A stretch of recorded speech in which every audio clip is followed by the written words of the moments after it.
पवित्र श्रीमद् भागवत गीता, पवित्र चारों वेद, पवित्र कुरान शरीफ, पवित्र बाइबल, पवित्र गुरु ग्रंथ साहिब, पवित्र कबीर साहिब की वाणी में छुपे हुए गूढ़ रहस्य अर्थात तत्व को जानने के लिए कृपया अवश्य सुनिए जगत गुरु तत्वदर्शी संत रामपाल जी महाराज के मंगल प्रवचन।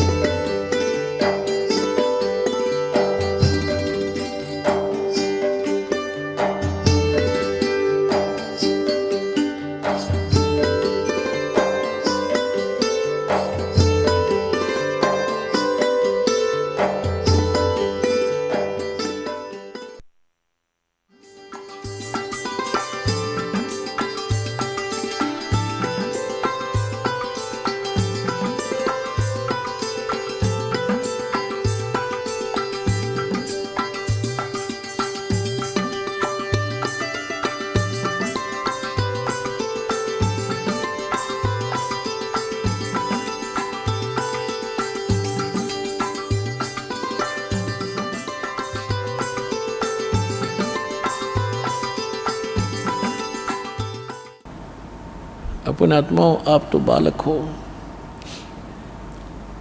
परमात्मा के जो प्रयत्न थे आज से सन 1398 से सन 1518 तक 120 वर्ष तक, ये दास उनमें से गुजरा है अब वर्तमान में। और दास को तो 20 वर्ष ही हुए हैं। 20 वर्ष में कितना संघर्ष देख लिया इस सच्चे ज्ञान को आप तक पहुंचाने के लिए। 21 महीने जेल भी रहना पड़ा निर्दोष को। झूठे लोगों ने अफवाहें फैलाकर झूठे मुकदमे बनवा के मेरे साथ आपके 30, 40, 50, 60 भक्तों को भी यातना भुगतनी पड़ी आपके लिए, ताकि आप तक ये ज्ञान किसी तरह पहुँचे। और फिर भी गांव-गांव में, नगर नगर में जो दास ने प्रचार किया, वहाँ कितना संघर्ष और कितने यातनाएं झेलनी पड़ी। 20 वर्ष से मैं परिचित हूँ और जो 120 वर्ष रहे उनके साथ के हुआ था। आपके लिए भटक रहे हैं, वो आपके पिता हैं।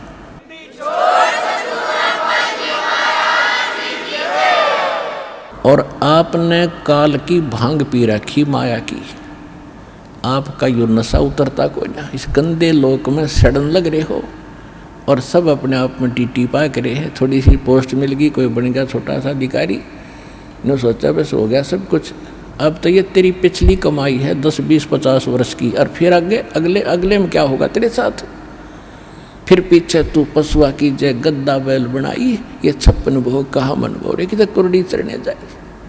आपकी वहाँ बुद्धि नहीं जाती, भगवान की बुद्धि वहाँ जा रही है। आपको समझा रहे हैं, इसको जोर दे, इसके ऊपर कुछ विचार कर, विवेक कर, तेरा भविष्य सुधरेगा। इस जन्म में भी सुख तुझे, परलोक भी सुखी होगा तेरा। आपके लिए भटक रहे हैं भगवान। कबीर ये माया अटपटी, सब गट आन अड़ी, किस किस को समझाऊं या कुएं भांग पड़ी। 21 ब्रह्मांड में यह भांग डाल रखे इस कुएं में। जिसने इसका जल पी रखा, सब एक जैसी भाषा, एक जैसे विचार और एक जैसी गतिविधि रखते हैं। अब इस सत्संग से, परमात्मा के इन विचारों से आपकी ये एंटीबायोटिक टेबलेट कैप्सूल है, ये खाने से आपकी भांग उतरेगी, आपका नशा उतरेगा, आपकी आत्मा तड़फ उठेगी। अरे तेरा गजब जुल्म कर रहे हम अपना हित भी नहीं देख रहे, पर हित की तो बात बहुत दूर है। जब हम अपना हित देखेंगे तब हम परहित भी कर सकते हैं। जब तक हम अपना हित नहीं देख सकते तो हम परहित नहीं कर सकते थे। कितनी बात बना ली। आज आप देख रहे हो जिन आपके भाई बहनों ने अपना हित देखा कि हम कल्याण करवाएं, अपना भक्ति करें, और उनके घरों में कितना सुख, और फिर वो परहित कर रहे हैं। यहाँ देखो आप आते हो, आपके लिए बिछे बिछाए मैट मिलते हैं, बनी बनाई रोटियां मिलती हैं, चाय तैयार मिलती है, प्रसाद तैयार मिलता है, हलवा तैयार मिलता है, खीर तैयार मिलता है। ये परमार्थ करना सीखेगा जिसने अपना हित सोच लिया कि मेरा हित इसमें है। अपने पेट के लिए तो हमारे दादे परदादे मर गए, 100 वर्ष धक्के खा के भटक गए, ये पेट पूरा ना हुआ। और जब हम परमार्थ करेंगे, जब देखना अपना भी हित होगा और पूरे विश्व का भी हित इसी में होगा।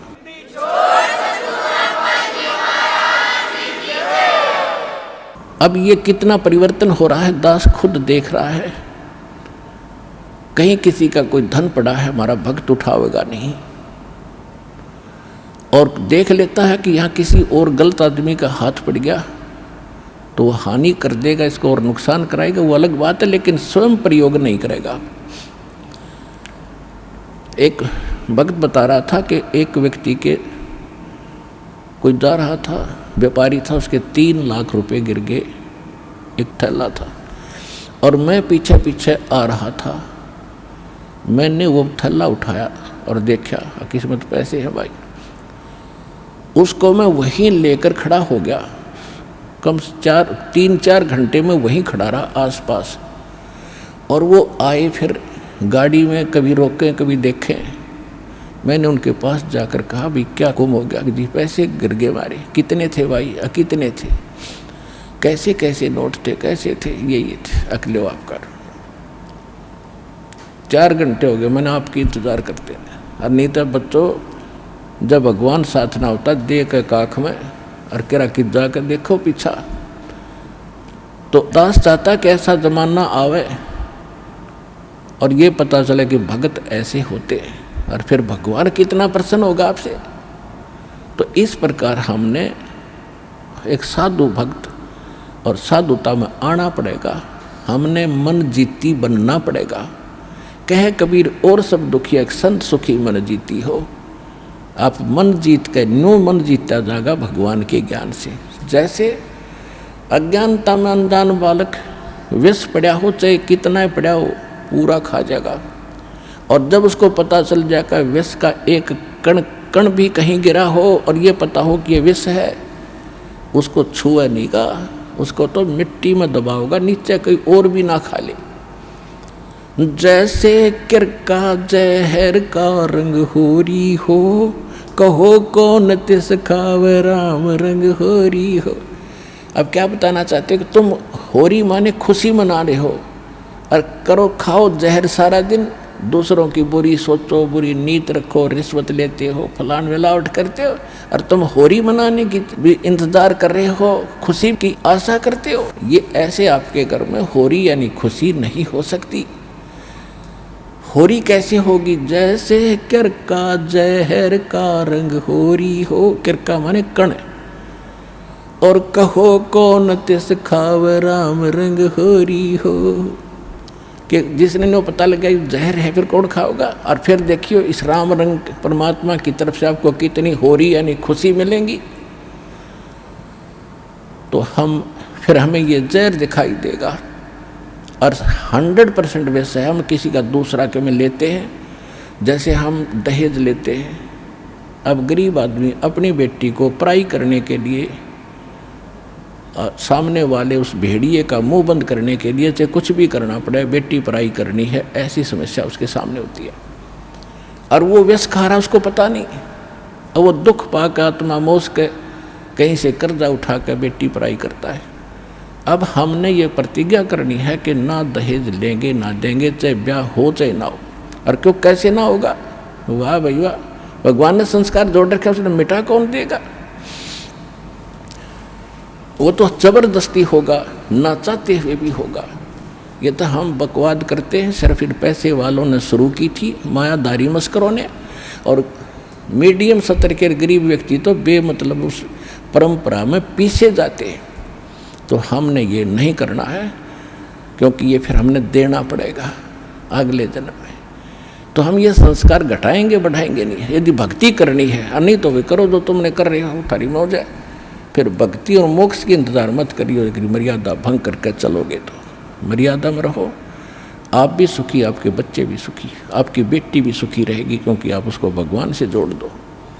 जब भगवान साथ होगा तो उसकी कमी किस चीज़ की रह जाएगी? जब नितर भक्ति सच्चे मन तक करेगी, वह लगन से रहेगी, मर्यादा में रहेगी, अगले कुल को भी सुधार देगी हमारी बेटी। जा करके उनको विवश होना पड़ेगा उसकी साधना को और उसकी नेचर को देख करके।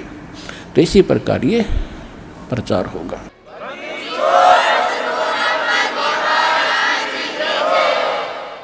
अब जैसे एक समय परमात्मा यही ज्ञान दिया करते जो दास आज दे रहा है, अब दास का पीछा थोड़ा सा छूट गया। इन मूर्ख लोग जो हमारे धर्म गुरु होया करते थे, स्वार्थी टट्टू, पहले पूर्वज हमारे कबीर साहब के पीछे लग रहे थे, हमें बहका दिया करते थे, कबीर साहब झूठ बोल रहे हैं, कबीर जी झूठ बोलते हैं, ये झूठा है, ब्रह्मा विष्णु में इसको ऐसे बताता है। अब यही शुरुआत इस दास के साथ हुई थी, लेकिन परमात्मा ने पहले प्रबंध कर रखा था, आपको शिक्षित किया, और वो शिक्षा आज काम आ गई। इंस्ट्रूमेंट साथ बनवा दिए दास के साथ साथ। अभी ये 2000 के बाद बने सारा, ताकि आप इन सदग्रंथों को खुद समझो, और खुद समझे तो आज मेरे साथ हो गए, संघर्ष छोड़ दिया और ज्ञान का ऊपर संघर्ष खत्म होगा। और आज ये विश्व में फैल रहा है, निर्बाध फैलेगा, क्योंकि यह सच्चाई है, भगवान का वचन है, इसको कोई रोक नहीं सकेगा। अगर इसको कोई रोकने का व्यर्थ प्रयत्न करेगा तो वो अंधा गधा होगा।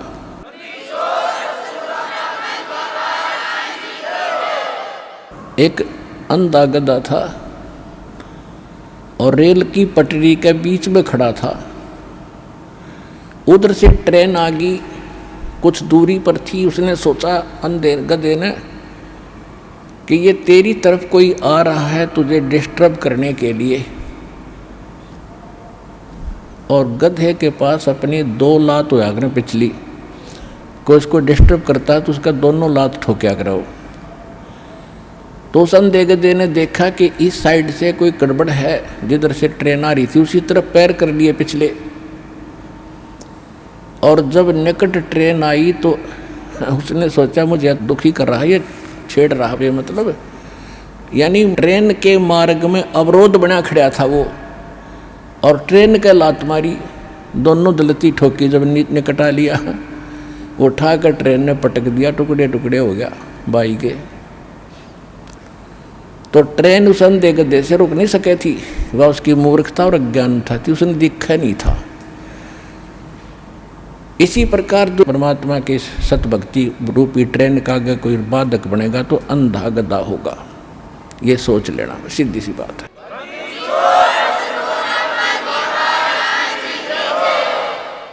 तो पुण्यात्मा हमारे साथ समर्थ है, हमारा उद्देश्य किसी का बुरा करना नहीं है, स्वप्न में भी नहीं सोचते हम किसी का बुरा। हम तो विश्व कल्याण का उद्देश्य लेकर इस मार्ग पर कदम रखा दास ने, मालिक के सहयोग से। उन्हीं का वचन है कि पूरा विश्व में ये ज्ञान फैलेगा, कबीर साहब रहेंगे, सतनाम सब जाप करेंगे, और पूरा विश्व एक होगा। ये सीमाएं देशों की समाप्त हो जाएंगी, टुकड़े में अलग से व्यवस्था अलग बनी रहेगी।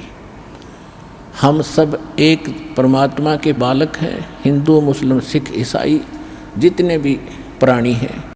जीव हमारी जाति है, मानव धर्म हमारा, हिंदू मुस्लिम सिख ईसाई धर्म नहीं कोई नारा, हमारा ये नारा है, हमारा ये उद्देश्य है। और ये भगवान ने कह रखा है कि ऐसा होगा जब हम भगवान के लिए तो भटक ही रहे हैं, भगवान के लिए हम भिन्न भिन्न बने, कोई ईसाई बना, कोई मुसलमान बना, कोई सिख बना, कोई हिंदू बना, और भगवान जब हमें सामने पिक्चर होगी तो हम भगवान के लिए फिर एक भी बनेंगे, इसने कोई रोक नहीं सकेगा। और शांति होगी, ये आपसी झगड़े खत्म होंगे, धर्म के झगड़े खत्म होंगे, सीमाएं के झगड़े खत्म होंगे। अब जैसे पहले अंग्रेज लोग यहाँ थे, यहाँ से बहुत सा धन ले जाके उन्होंने इंग्लैंड में भर दिया, और वो मर के भारत में गधे बन गए। उनका क्या काम आया वो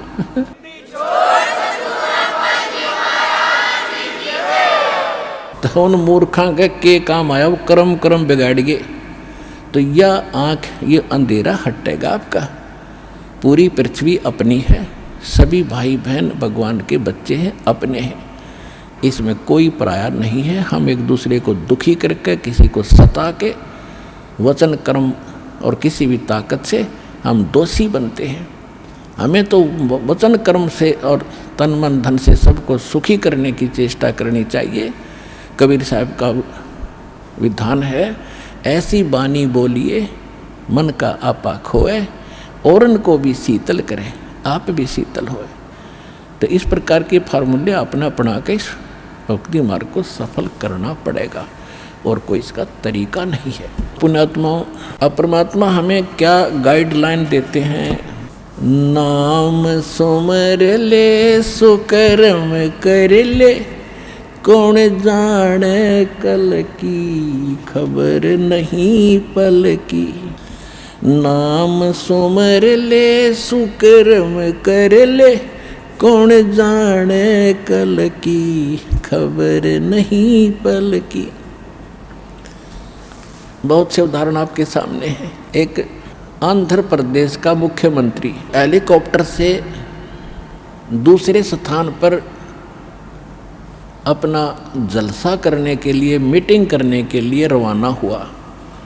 उसकी स्वागत में, उसके आगमन के स्वागत में उसके जो कर्मचारी, अधिकारी और उसके साथी उसे लाभ लेने के चक्कर में कि ये तो खुदा मान रखा था उन्हें, उसके लिए फूलों के हार लिए खड़े, उसके लिए बड़ी बड़ी स्टेज लगा रखी और खाने के लिए व्यवस्था कर रखी। हेलीकॉप्टर क्रैश हो गया और जंगल में गिर गया। 3 दिन तक उसकी लाश नहीं मिली। और वहाँ से उड़ा जब उसने पता नहीं कि वो ला रखी थी, ये करूँगा, वहाँ ऐसे कर दूँगा, उसको ऐसे कर दूँगा, उसको ऐसे फांसी दे दूँगा, उसको ऐसे लाभ दे दूँगा, और आगे के बनाएगी। फिर पीछे तू पशुआ की जे गद्दा बैल बनाई, ये 56 भोग कहाँ मन भोरे है कि तकुरने चरने जाई। एक पोलैंड देश का पूरा मंत्रिमंडल, जिसमें 96 मंत्री और प्रधानमंत्री साथ थे, 95-96 व्यक्ति थे, और किसी का शोक व्यक्त करना थे, कोई नेता मर गया था। एक के जहाज में सारे बैठ गए और उस समय क्रैश हो गया, दुर्घटनाग्रस्त हो गया, सारे मर गए 1 सेकंड में। खा कहिए, और बाकी बचे हुए फिर प्रधानमंत्री तैयार हो गया, खा ये मैं कर दूंगा, कला तोड़ दूंगा। तो बिना ज्ञान के नू डले ठोरे हो भाई, इससे बचना पड़ेगा, भगवान जपना पड़ेगा और मन को जीतना पड़ेगा इस ज्ञान के आधार से, तब सुखी और परलोक प्राप्ति होगी।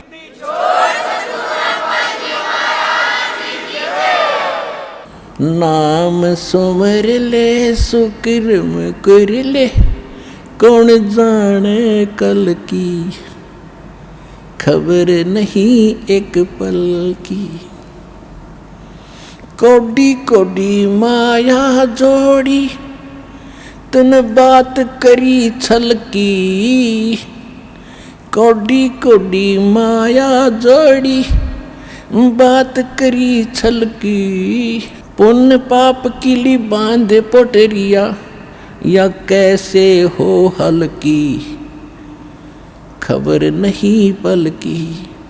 नाम सुमर ले सुकर्म कर ले, कौन जाने कल की खबर नहीं पल की।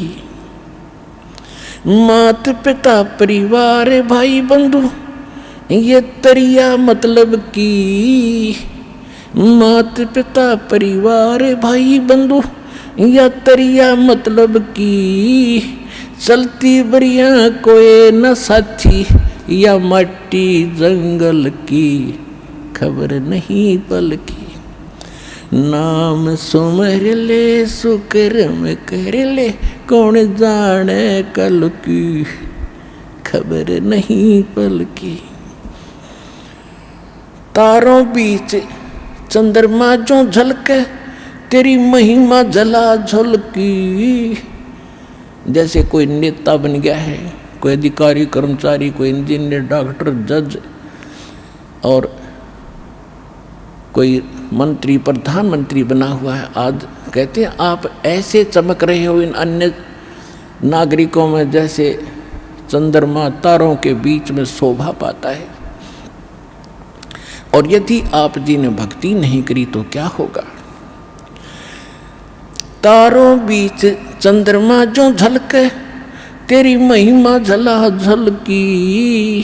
फिर बने कुकरा बेस्टा खावे, बने कुकरा बेस्टा खावे। अब बात कर बल की खबर नहीं पल की। कहते फिर कुत्ता बनकर टट्टी खागा अब तू ताकत दिखा रहा है अपने पद की या कोई और किसी कारण से, भूल गया तू भगवान के विधान को। तारों बीच चंद्रमा जो झलके, तेरी महिमा झला झलकी, बने कुकरा बेस्टा खावे, अब बात कर बल की, खबर नहीं पल की। नाम सुमर ले सुकर्म कर ले, कौन जाने कल की, खबर नहीं पल की। नाम सुमर ले सुकर्म कर ले, कौन जाने कल की, खबर नहीं पल की। ये संसार रैन का सपना, जैसे ओस बूंद जल की। ये संसार रैन का सपना, जैसे ओस बूंद जल की।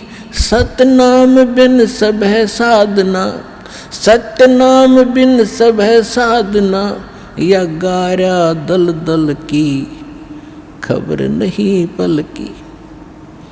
नाम सुमर ले सुकर्म कर ले, कौन जाने कल की, खबर नहीं पल की। एक समय एक भक्त बता रहा था कि जब मैं रिक्शा चालक था, अब रिक्शा चालक ने नूर है कि कार हो, जब आनंद हो, मेरे पास कार होती तो बस पता नहीं कितनी कमाई करता, ठाठ से रहता। जब मेरे पास से कार निकलती और मैं रिक्शा पर चला रहा होता तो कार घनी याद आया करती। एक दिन सपने में मुझे कार मिल गई, और कार मिल गई तो मैं फुल स्पीड पर चला रहा उसको, और रोकना चाहा, ब्रेक लगाने के लिए मैंने जोर से पैर मारा, मेरी वह रजाई थी वह पार्ट गई, उसका माँ का पैर निकल गया बीचों बीच। अब एकदम आँख खुली, झटका लग गया कि गाड़ी तो रुकी नहीं, देखा तो इतना पार बाहर आ रहा रजाई तो कित की कार, किसके स्पीडर के ब्रेक। अब सपना टूटने बाद से पता चला उसने किसी थी वह कार। ऐसे आपकी मृत्यु होगी, आपका सपना सा टूटेगा और आप देखोगे कौन बेटा था, कौन बेटी, कौन कार, कहाँ हमारी कोठी थी। यम के दूत बाँ पकड़ रहे होंगे, चल बच्चा हम बताएंगे तेरी कहाँ कोठी थी, अब नरक में है तेरी कोठी, वहाँ चल। ये संसार रैन का सपना, जैसे ओस बूंद जल की।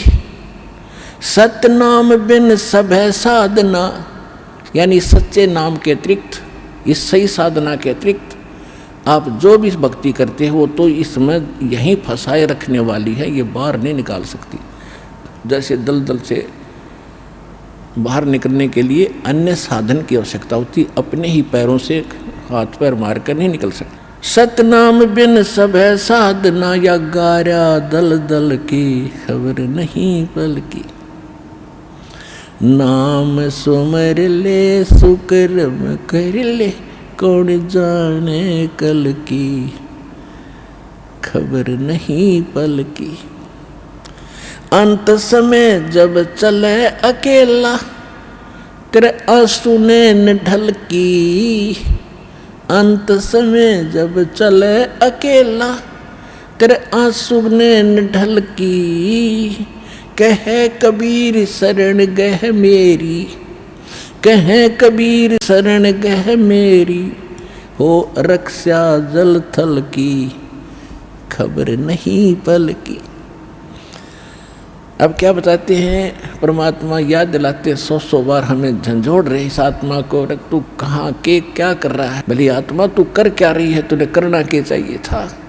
कहते हैं इस भरे पूरे परिवार को जिस दिन तू छोड़ कर जागा तो टक्कर मार कर रोएगा। कहते हिड़की दे दे रोएगी सुरता, जब तू चल लेगी अकेली, तेरे साथ कोई नहीं जाएगा, ना तेरे साथ कोई आया था। ये तो काल का संस्कार वश ये जुगाड़ जुड़ रहा है। तो इसके लिए भगवान की भक्ति करेंगे तो हमें ये कुछ भी याद नहीं आएगा। हम ऐसे ऐसे जाएंगे जैसे हमें कुछ मालूम ही नहीं कि हम मर रहे हैं। हम यहाँ ये मिट्टी छोड़ देंगे तो कौचली है, जैसे सर्प कौचली छोड़ जाता, सर्प तो अलग है, वह कौचली तो और उन्नरी है उसके पास। तो इसी प्रकार हमारी इस बॉडी के अंदर और बॉडी है जो ओरिजिनल है, और इस मिट्टी वाली से उसके अंदर हमने वह शक्ति पैदा करनी है। जो पाप करते वो पाप इकट्ठे हो जाएंगे, पुण्य और भक्ति करेंगे वो भक्ति से उसमें ताकत आ जाएगी। उसके कारण फिर हम चलते समय हमें कुछ भी याद नहीं आओगे, 1 सेकंड में ऊपर पाओगे बैठे। और यदि हम भक्ति नहीं करते हैं और फिर याद करते हैं, ओहो ये रह गया वो रह गया, फिर मृत्यु के बाद वहीं कुत्ते गधे बनकर वहीं घूम रहे होते उन्हीं गलियों में और अपने परिवार के सदस्यों के लठ खा रहे होते। तो इस प्रकार हमने ये क्या बताना चाहते हैं कि अंत समय जब चले अकेला फिर रोएगा तू कि मेरा कुछ भी नहीं रहा, मेरे साथ कोई चल नहीं रहा, ये क्या बनी। और परमात्मा कहते हैं मैं रोज बताया करता, प्रतिदिन यही सब समझाया करता, तेरा साथी कोई नहीं है, तेरा साथी मैं हूँ, मुझे तू भूल चुका है। तेरा यहाँ भी जो संस्कार है बच्चों का, परिवार का, माता पिता भाई बहन पति पत्नी का, इसने भी मैं सेट करवाऊँगा, थोड़ा सुलझेड़ा करवाऊँगा, तुम्हारा इस संस्कार को ढंग से निमटवा दूंगा सबका जो मेरी शरण में आगे, और फिर सारा न मोक्ष कर दूंगा। अब कहते हैं कह कबीर शरण गह मेरी हो रक्षा जल थल की। दास ने आपको एक दिन और बताया था, एक माई अपने दोते को लिए खड़ी यहाँ मिलने के लिए, 1.5 महीना हो गया, और वो लड़का होगा ज़्यादा से ज़्यादा 1 वर्ष का, 1.5 वर्ष का। वो क्या बता रही थी कि एक बड़ा बाल्टी थी, उस बाल्टी में चढ़ गया, नो मतलब बच्चा चढ़ता चढ़ता भरी थी पानी बाल्टी की, मुँह गिर गया। और हम कहीं बातें कर रहे थे, काम कर रहे थे। 4 घंटे के बाद वो बच्चा संभाला, मरा पाया। मेरा जो दामाद और मेरी बेटी सत्संग सुना करते, आपका नाम नहीं ले रहे थे, और उसमें भक्तों के चमत्कार ऐसी ऐसी लीला सुनकर वो गदगद हो रहे थे कि भाई। तो उस दिन उसके पिता ने यह पुकार करी थी, अगर भगवान जब सब कह रहे हैं और धरती पर भगवान है तो आज मेरा बालक जिंदा हो जाए। नो टक्कर मारी और 4 घंटे पानी में मुँह पर बालक दस मतलब है निबोड़ के सांस आ जा। और काफ़ी देर वो बाहर भी रख लिया था। जब वो उसका पिता आया, जब उसने ये पुकार करी, 2 सेकंड में बच्चे ने हिचकी ली और ऐसे आँख खुल गई। बोल सतगुरुदेव के।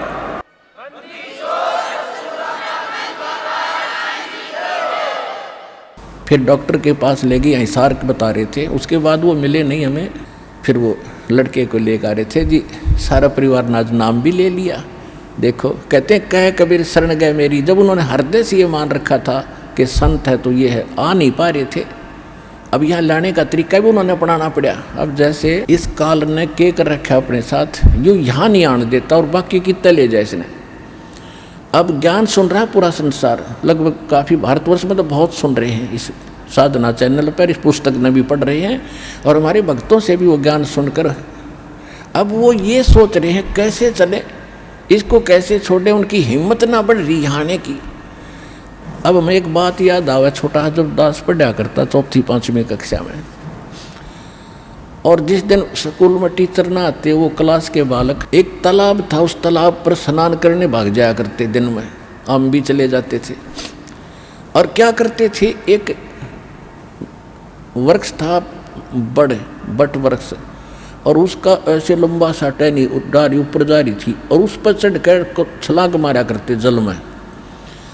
और एक बच्चा चढ़ गया ऊपर, पहली बार चढ़ गया ऊपर, और तक कूद गया उस पर, ना छलांग लगी, और नो बैठा बैठा ना नीचे उतरा जा उस पर, और ना छलांग लगाई जा।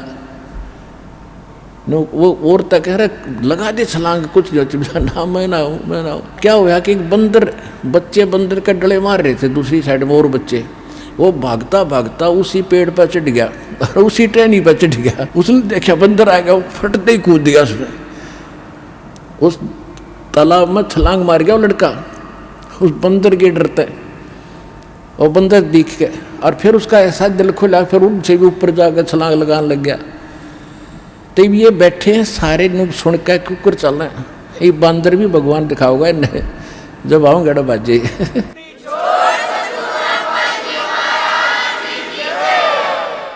अब कुछ भक्तों के आपको अनुभव सुनाएंगे, ध्यानपूर्वक सुनना।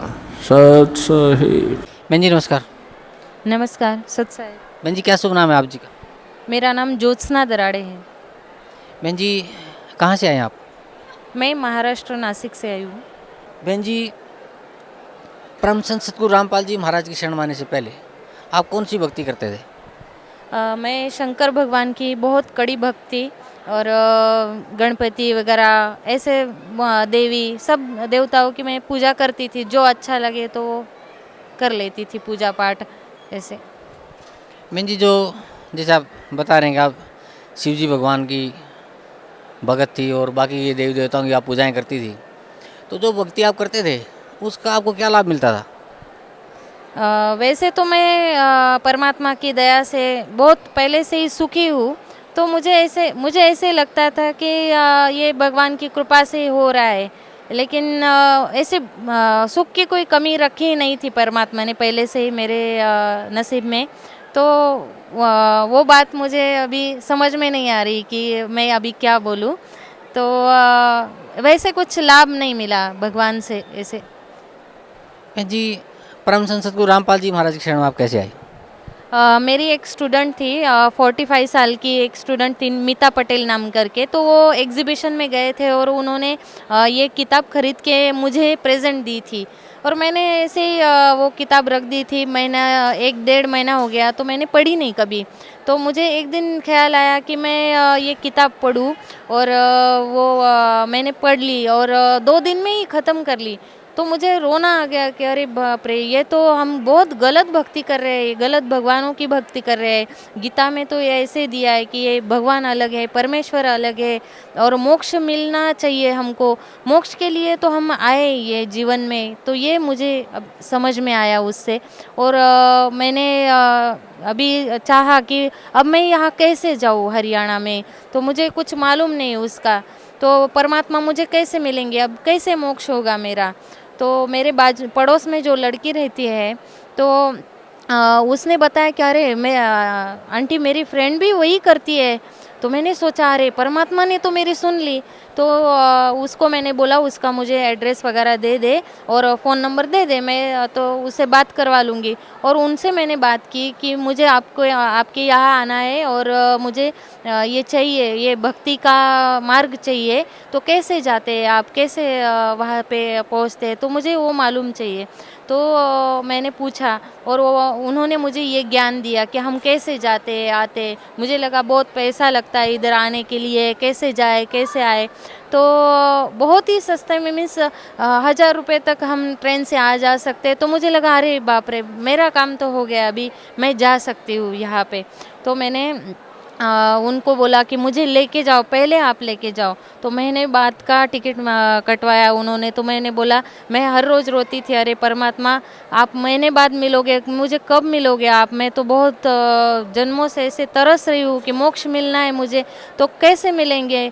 कपड़ा वगैरह धोती थी तो रोती थी कि कब मिलोगे कब मिलोगे। और वो दिन आखिरी आ गया और जुलाई 2012 को मैंने नाम ले लिया और यहाँ पे आ गई मैं। बहन जी परम संत सतगुरु रामपाल जी महाराज की शरण माने के बाद आपको क्या लाभ मिला? हाँ, वो तो बहुत बढ़िया बात है कि मेरे बेटे को जीवन दान मिला है। और मेरा बेटा गार्डन में खेलने के लिए गया था, मुझे पहले मालूम नहीं था, हम तो नए आए थे यहाँ पे। तो वो गया गार्डन में और गार्डन में खेलने के लिए गया तो झूले पे बैठ गया और इतना बड़ा झूला ऐसे गया और वो नीचे से धम से गिर पड़ा। तो इतनी बड़ी ऐसे पत्थर फूटता है ना, वैसे आवाज़ हो गई और आजू बाजू वाले लोग आ गए कि अभी ये मर गया, ऐसे करके आ गए। और बहुत दौड़ते दौड़ते मुझे भी बुलाने के लिए भी आ गए। तो मैं ऐसे ही दौड़ते दौड़ते चली गई और देखा कि अरे बेटा तो पसीना पसीना हो रहा है और ठंडा हो रहा है वो। तो ठंडा आदमी कब जाता है कि मरते वक्त उसका ऐसे होता है कि ठंडा ठंडा पड़ते जाता है। और उसको इतना पसीना आ रहा था। तो 1-2 लड़कों ने उसको उठाया और मीन्स हॉस्पिटल में लेके गए। और हॉस्पिटल में लेके गए तो इतना सिकुड़ गया था, वो बोल रहा था मम्मी मुझे ऐसे कुछ मीन्स करते भी नहीं आ रहा, हिलते भी नहीं आ रहा, कुछ भी नहीं करते आ रहा। मैंने बोला बेटा नाम जपो, नाम जपो, गुरुजी ने नाम दिया है तो नाम बोलो। तो उसने नाम जपा और मैंने हॉस्पिटल में जब उसको एडमिट किया तो उसको जो मीन्स पीठ थी उस पे हाथ रख के हम अपने गुरुजी के मंगलाचरण और मंत्र पढ़ दिए। तो वो बोला मम्मी अभी थोड़ी देर से वो उठ के बोला मम्मी अब मैं चल के जा सकता हूँ घर पे। मैंने बोला अरे बाप रे ये तो बहुत बड़ा चमत्कार हो गया कि पत्थर फूटने जैसी आवाज़ हो गई। तो इसको कहीं भी नहीं लगा है, सिर में नहीं लगा है, पीठ में नहीं लगा है, हड्डी भी नहीं टूटी है, कुछ भी नहीं हुआ है। तो डॉक्टर बोले आप कुछ तो एक्सरे वगैरह करवा लो ताकि उसको कुछ लगा हो तो देख लो आप। तो हम दूसरे दिन एक्सरे वगैरह करने के लिए चले गए। तो वहाँ पे भी बोला कि नहीं इसको तो कुछ नहीं हुआ है। तो इतनी बड़ी दया तो परमात्मा की हो सकती है ना। और मेरी जो हमारी मीन्स जायदाद थी ज़मीन, तो मेरे पति के मीन्स मेरे ससुर ने वो बेच दी थी, बहुत सालों पहले बेच दी थी।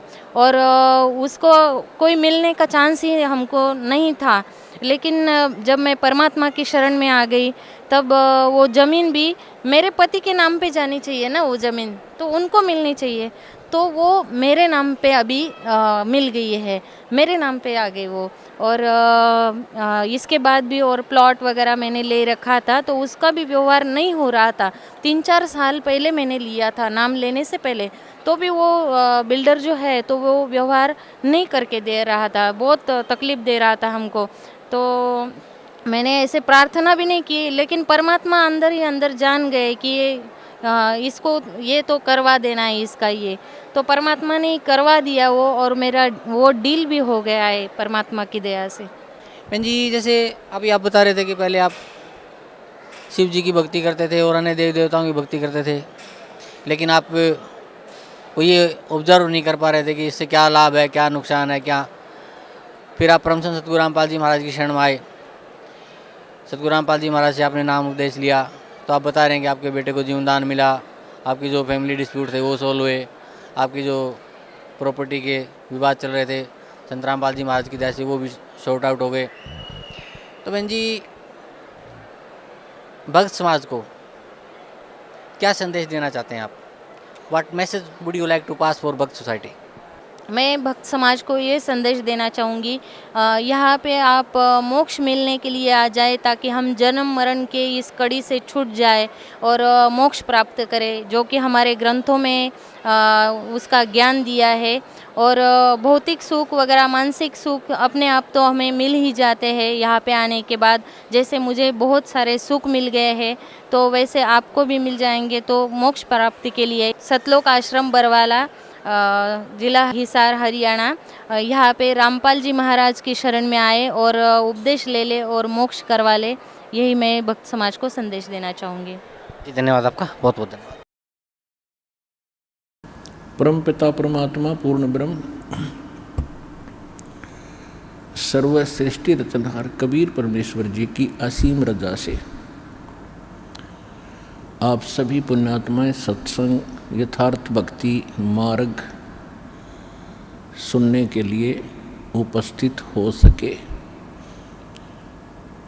भक्ति मुक्ति के दाता सतगुरु भटकत प्राणी फिरंदा, उस साहिब के हुक्म बिना नहीं तरवर पात हिलंदा। परमेश्वर ने ये निर्धारित समय किया हुआ है कि जिस समय कलयुग 5505 वर्ष बीत जाएगा, उसके बाद कुछ ही समय में पूरा विश्व मेरे भक्ति करेगा कबीर भगवान की, और इस काल के जाल से परिचित होकर के यहाँ की किसी भी वस्तु की डिमांड हृदय में नहीं रहेगी, और सत भक्ति करके सभी सत उपदेशी प्राणी सतलोक चले जाएंगे, परमात्मा प्राप्ति करेंगे।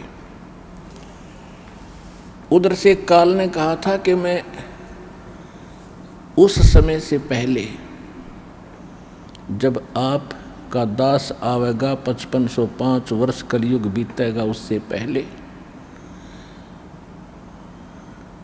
द्वादश पंथ करूँ मैं साजा, नाम तुम्हारा ले करूँ आवाजा, द्वादश पंथ नाम जो ले ही सो हमरे मुख आन समोही। और अनेक पंथ चलाऊं या विद जीवों को भरमाऊं। फिर परमेश्वर ने कहा था कि, फिर काल ने कहा था कि पहले अंश हमारे जाई पीछे अंश तुम्हारे आई, ऐसा वचन हर मोय दीजिए तब संसार गमन तुम कीजिए। तब परमात्मा ने कहा था ठीक है तेरी बात मैंने मान ली। कहते हैं चौथा युग जब कलयुग आई तब हम अपना अंश पठाई और काल फंद छूटे नर लोई, सकल सृष्टि परवानी कोई। घर घर देखो बोध विचारा, सतनाम सब ठोर उचारा। और कलयुग बीते 5500 पाचा, जब ये वचन मेरा होगा साचा। कलयुग बीत जावे जब एता, तब सकल सृष्टि सकल जीव सभी जीव परम पुरुष पद चेता। यानी उसके बाद सभी जीव सभी प्राणी परमात्मा के उस परम पद की जानकार होंगे, उसके वो समझेंगे कि कोई परम पद है जहाँ जाने के बाद फिर लौटकर प्राणी यहाँ कष्ट उठाने के लिए नहीं आता। तो काल के द्वारा भ्रमित किए हुए ये कबीर पंथी उन्हीं पंथों में से हैं।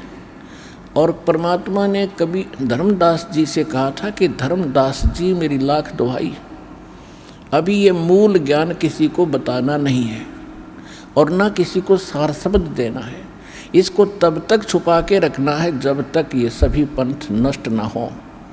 अब ये सभी पंथ खत्म हो जाएंगे और सभी एक होकर के सत्य भक्ति किया करेंगे, क्योंकि सत्य ज्ञान के सामने अज्ञान रुक नहीं सकता। सूर्य उदय होने के बाद अंधेरा नहीं रह सकता। अब ये परमात्मा के सत्य ज्ञान का सूर्य उदय हो रहा है, कुछ ही दिनों में ये शिखर में होगा। तो सब अज्ञान और ये नकली संत अपने आप ठिकाने बैठ जाएंगे और साफ रास्ता कर देंगे। सब बच्चे भगवान की शरण में आएंगे। अब कलयुग में ये काल के जो प्रेरित दामा खेड़ा से संबंधित कुछ जो दामा खेड़ा से संबंधित एक गद्दी चली आ रही है, वो धर्मदास जी के वंशज मानते हैं। उनका सारा इतिहास दास ने क्लियर कर दिया कि परमेश्वर ने कहा था कि जब धर्मदास को कहा था कि तेरी 6ठी पीढ़ी तक मैं जो मंत्र दे रहा हूँ तेरे पुत्र को दूंगा।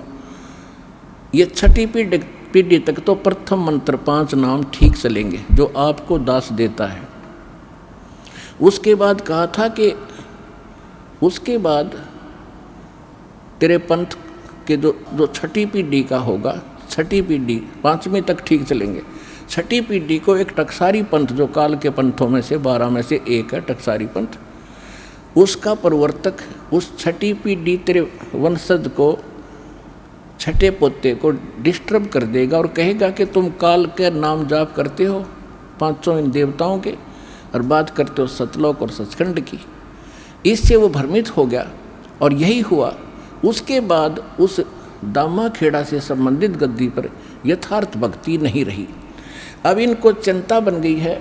दास ने एक यथार्थ कबीर पंथ परिचय बनाकर आपको सौंपा है और आप जिन इसको पढ़ा और अन्य को समझाया और पढ़ाया है, इससे चिंतित होकर के अब दामा खेड़ा वालों ने सच्चाई को छुपाने के लिए एक पुस्तक बनाई है, यथार्थ कबीर पंथ रहस्य।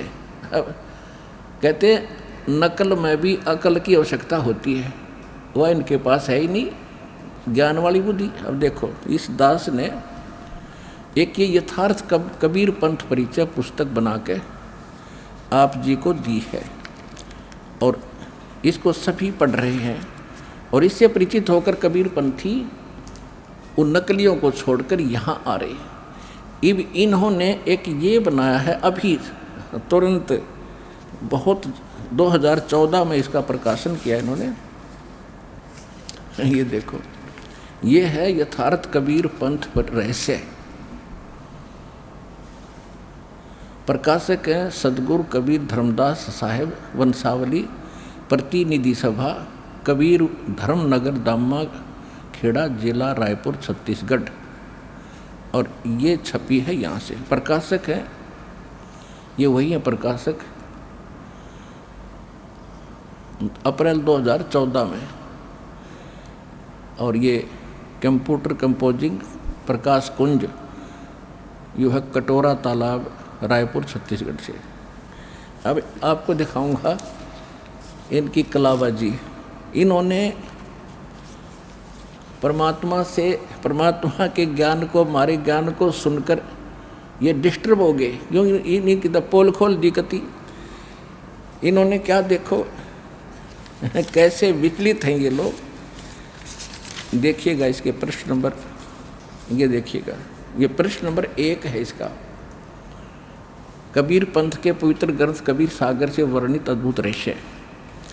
धनी धर्मदास साहिब उर्फ जूड़ा वर्ण साहू का जन्म विक्रमी संवत 1452 कार्तिक पूर्णिमा दिन गुरुवार को बांधवगढ़ में हुआ। ठीक, अच्छा ये तो यहाँ पर। अब आगे देखो, प्रश्न नंबर 13 में दिखाता हूँ। ये देखो प्रश्न नंबर 13, इस पर क्या कहा है। कबीर पंथ के प्रवर्तक धर्मदास साहिब का जन्म कबीर साहिब के 2.5 वर्ष पूर्व अर्थात विक्रमी संवत 1442 ईस्वी सन 1995।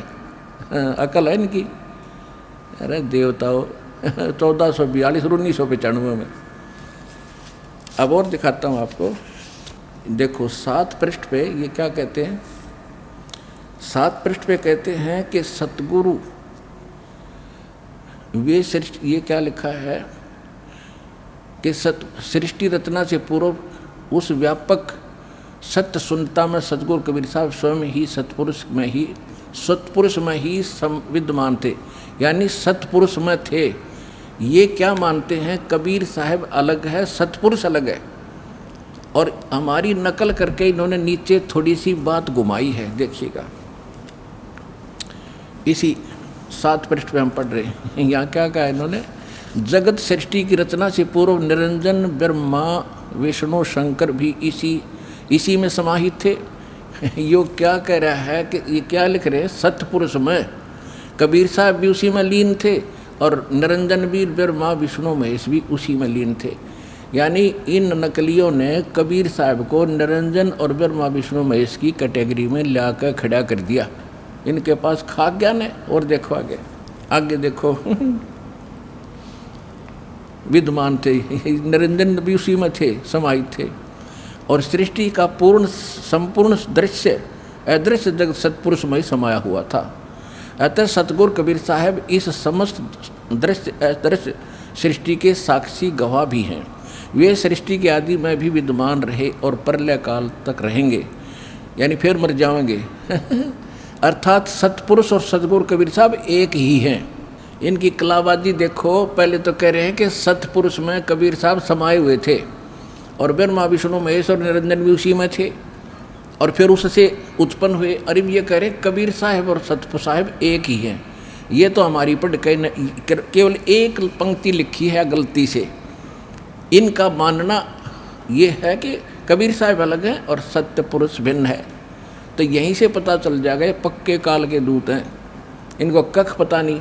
और 600 वर्ष हो गए दावा करते हैं कि बांधवगढ़ दामा खेड़ा से जो नाम लेगा वो पार होगा। पार नहीं, उसका तो बेड़ा गर्क हो जाएगा।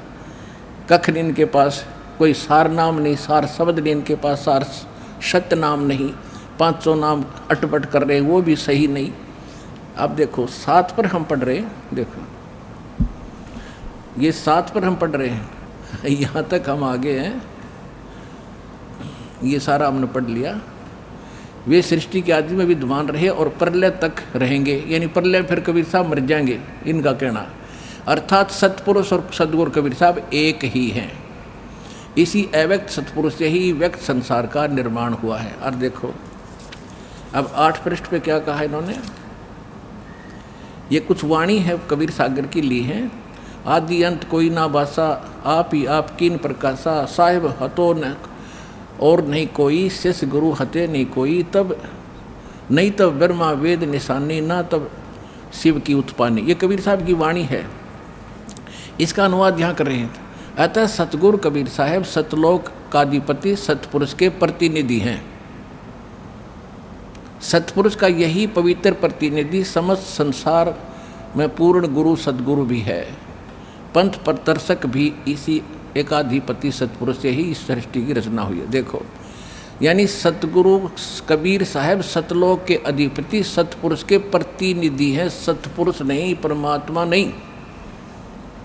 अब इसी से पता लग जाएगा ये कितने विद्वान है, कैसा इन्होंने भगवान को जाना है।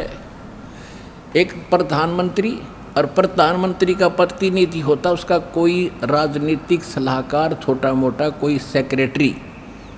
प्रधानमंत्री ये कैसे हुआ? तो इसका मतलब इनको कख भी पता नहीं भक्ति मार्ग का। तो पुण्यात्माओं, रहम हुआ आपके ऊपर जो पहले आगे मान लेके चलो, और रोएंगे वो भक्त जो बाद में आओगे। ये जो कोशिश अब भी कर रहे हैं कि इसके माध्यम से सत्य को दबाएं। अब देखो एक और दिखाता हूँ ये कलाबाजी।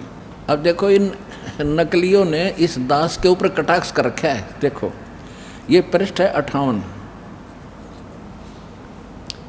इस पे इन्होंने क्या कहा है, बाकी और भी काफ़ी कुछ कहा है। ये कहते हैं, ये सारे बता करके अपन यहाँ कहता है, एक तथा कथित करीब कबीर देव का अवतार 3 बार में उपदेश बताता है। अर्थात प्रथम बार में गणेश, ब्रह्मा, सावित्री, लक्ष्मी, विष्णु, शंकर, पार्वती तथा माता शेरावाली का नाम जाप देता है, और दूसरी बार में 2 अक्षर, एक ओम तथा तत् का जाप देता है, और तीसरी बार में सार नाम देता है जो पूर्ण रूप से गुप्त है। इसी प्रकार कबीर पंथी की कोई शाखा ओम सोहम रंकार जाप कर रही है, तो कोई केवल ओम ए शब्द उच्चारण कर रही है, कोई शाखा श्वास को उल्टा करके साधना कर रही है, कान आँख बंद कर रही है। और इनका कहने का भाव ये है कि 3 बार में नाम नहीं दिया जाता। वो एक कथित दास को कह रहे हैं, वो पहले ब्रह्मा विष्णु महेश के मंत्र देता है, फिर 2 अक्षर का देता है, फिर स्वर नाम देता है। ऐसा कुछ नहीं है, ये नकली कह रहे हैं। अब इनकी अब पोल खुल गई, आपको पता चल जाएगा ये फिर क्या बताते हैं। अपने आत्माओं, इनने अपनी वास्तविकता आप पर बता दी। ये एक और छाप का ग्रंथ कति ताज़ा ताज़ा। अब देखिएगा इसके प्रश्न नंबर 50 पे ये कि कबीर पंथ के 12 पंथों का भेद, इसका ये सारा बताते हुए यहाँ इन्होंने यहाँ 51 पर आगे यहाँ लिखा है कि 12 पंथ काल फुरमाना, भूले जीव न जाओ ठिकाना। ये सारा ले लिया नौका ने, बिल्कुल एक्यूरेट। कबीर वाणी चैप्टर से, कबीर सागर से सारा। प्रथम जागू जग में बरमावे, दूसरा स्रोत को पाल, फिर मूल निरंजन टकसार, और ये बीज की वाणी, ये सारा। और देखना है। अब 6वां पंथ सतनामी प्रकाश जीव पंथ, फिर राम कबीर पंथ, फिर आगे 10वां भेद परम धाम की वाणी, फिर साख हमारी निर्णय ठानी साखी, फिर ये है संवत 1775 होई ता दिन प्रेम प्रगटे जग सोई। ये 74 है, 1774 गलती से प्रिंट है। आज्ञा रह ब्रह्मबोध लावे, कोली चमार सबके घर खावे, साख हमारी ले जीव समझावे, असंग जन्म ठोर नहीं पावे। और बर में पंथ प्रगट हो बानी, शब्द हमारे की निर्णय ठानी, अस्थिर घर का मर्म नहीं पावे, 12 पंथ हम ही को धावें, और बर में बर है पंथ हम ही चल आवें, और सब पंथ मिटा के एक चलावें। आय हाय। प्रथम चरण कलयुग निर्याना, तब मघर मांडू मैदाना। अब इन्होंने अनुवाद किया इसमें। इतना समय नहीं, आज पूरा नहीं बताऊंगा, तो थोड़ा हिंट दे रहा हूँ। और इनकी आज पोल खोल लेंगे, जो पहले इनका हमने इनकी देही तोड़ रखी है, इनकी धोती सी 2 गदर रखी है, कति क्लियर कर दिए ये नकली हैं, इनके पास कख भी नहीं भक्ति मार्ग। इन्होंने फिर आगे अनुवाद कराया इसका अपने हिसाब से अड़ंगा करने के लिए, लेकिन इस वाणी का ना करा नहीं किया कि बर में पंथ हम ही चल आवें, और सब पंथ मिटा के एक पंथ चलावें।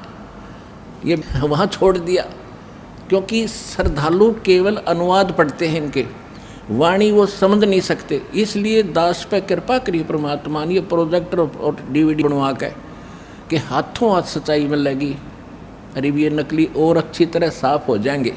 इसमें देखिए अनुवाद किया इन्होंने, 52 पृष्ठ पर पढ़ते हुए आ रहे हैं कि परमात्मा कहते हैं कि बर में पंथ है, ये बर में पंथ है परे नहीं, हम ही चल आवें पर सब पंथ मिट एक ही पंथ चलावें। इसका अर्थ नहीं कर रखा ये सारा, ये देखिएगा पूरा पूरा देख लो एक बार, पूरा देखो, पढ़ाऊंगा नहीं कि एक देख लो इसको, आजकल बड़े सिस्टम है, पीछे पूरा पूरा पेज देखो।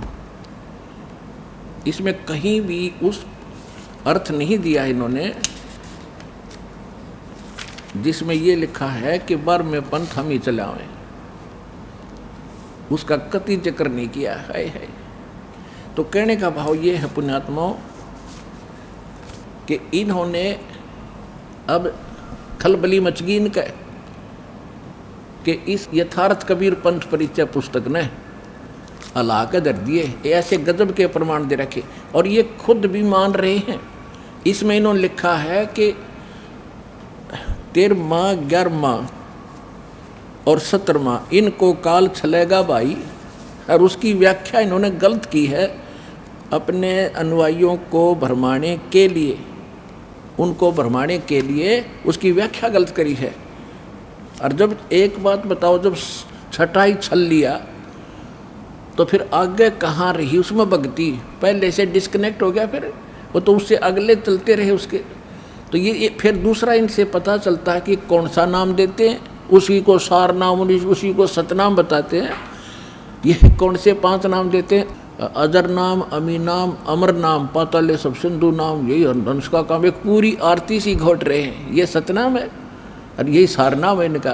अरे हद कर दी काल में, ये काल के पक्के एजेंट समझ लेना। और इनसे बचकर ही अपना नाम ज्ञान ग्रहण करो, सतनाम ग्रहण करो और अपना पीछा छुटो। एक मीडिया ने हमारे विचार लिए और इन दामा खेड़ा वाले संबंधित कबीरपंथी जितने भी हैं उनके विचार लिए और दोनों को टीवी चैनल पर आध्यात्मिक ज्ञान चर्चा नाम रखकर दोनों के विचार जनता के रूबरू किए। उसको जानकर बुद्धिमान भक्त अब दौड़े आ रहे हैं, पछता रहे हो गए हुए समय को। उसी आध्यात्मिक ज्ञान चर्चा का आज आपको दोबारा सुनाते हैं उसको, और ध्यानपूर्वक सुनना।